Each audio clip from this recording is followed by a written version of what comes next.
Boris Johnson's government lurched into a new crisis tonight after his top Brexit negotiator Lord Frost has resigned because he is fed up.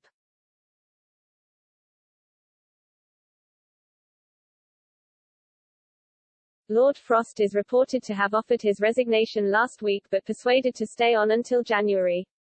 But after news of his departure leaked last night, he decided to leave immediately. A Downing Street source told the Sunday Express that they were shocked by the news and had been taken off guard, although Lord Frost had discussed it earlier in the week with the Prime Minister.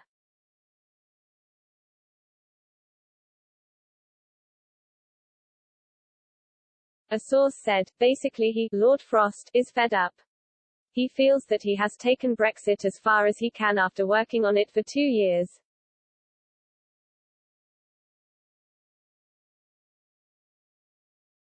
He feels that this is the end of the road.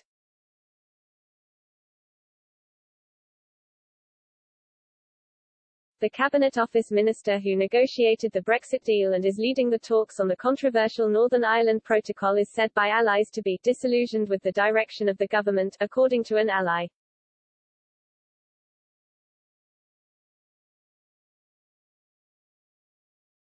The blow to Mr. Johnson losing a key minister comes after he was humiliated last week with a massive defeat to the Lib Dems in the North Shropshire by-election and 101 Tory MPs rebelling against his attempts to bring in vaccine passports.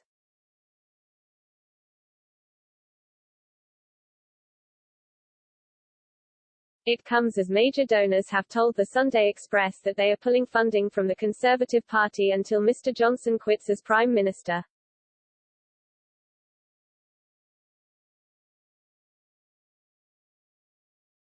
MPs have also warned that the Prime Minister has 100 days to sort out his operation or face moves to push him out.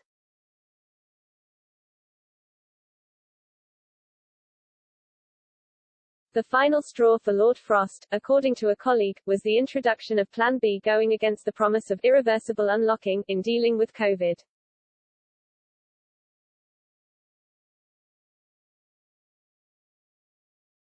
But he is known to have been frustrated by Mr. Johnson's reluctance to trigger Article 16 in the Northern Ireland talks, ending the controversial protocol and reuniting it with the rest of the UK.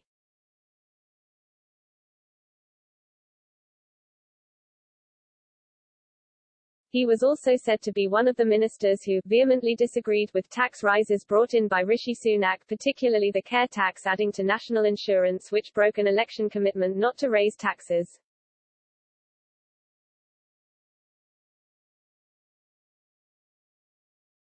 And there was unhappiness about the government's net zero climate change policy.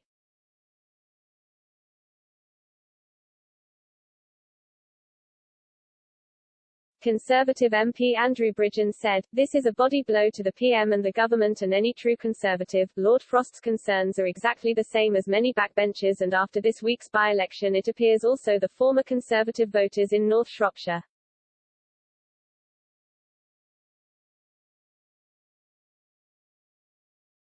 Nigel Farage told Sunday Express, "I have admired much of what Lord Frost has tried to do. He really believes in Brexit and true Conservative values. On the other hand, Boris Johnson believes in nothing other than himself. The end may be coming faster than anyone can imagine."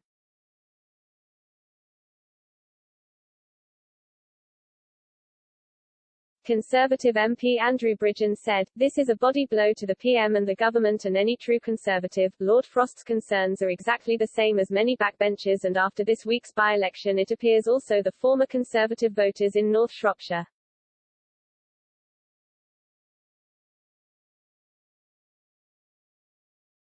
Robert Olds from the Eurosceptic Bruges Group said, "Lord Frost had allowed himself to repeatedly get outmaneuvered by the EU. He has rightly gone before Brexiteers saw the failure of his mission to implement Article 16, end the protocol, and his betrayal of Northern Ireland, where he was allowing Ulster to remain a colony of the EU.